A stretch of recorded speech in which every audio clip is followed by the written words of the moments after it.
Reality is in. Oh, wait lang. Sige, boy. Sisipatan! Kiboy na si Sanford pero mukha naman makakatakas pa rin.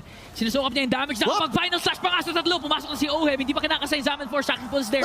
JP nakapag-revitalize kaya naman napapaikot pa ng TLPH ang laban. Cartesi pumasok na! Doon sa likod. Nakapag-uwing shadow kill. Tatlo na wala. They wanna make it for Kiboy. Saan ka pupunta, boy? Mas marami ka pang kailangan bigyang pansin dito like si Sanji or si Oheb. Pero malayang Lord ang nakuha nila. Oh, Kiboy, nanlilikod. Pero sino ang kanyang kukunin? Dahil si Oheb nakapag-Zaman force na. Nahanap din nila kung saan nagtatago si Kiboy. Nakapagsipa doon kay Cartesi. Naku, napakatapang na ni Sanji dito. Si Daddy JP. Conceal gagamitin ni Kiboy, ha? Oh, pero naabangan ni Sanford.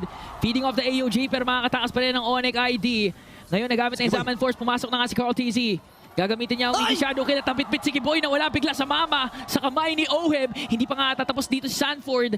Pinaapalayo ngayon ng Onyx habang Team Liquid Philippines may Lord kasama sa gitna. Okay, 4v5 ang magiging laban, ha? Pero may kasamang 6-man dito ang Team Liquid. Sanford! Sanford! Na naman ang dalawang kanilang nahuli. Kyrie soaking up the damage sa gitna. Naipit ang mega kill coming in from Sanji. Sa Vero Suns. Loot pin na lang mga natitira. Pwede na mag-tower lock ang Team Liquid Philippines. Mabibigyan si Sanford pero walang pake ang cavalry. They're going for the kill.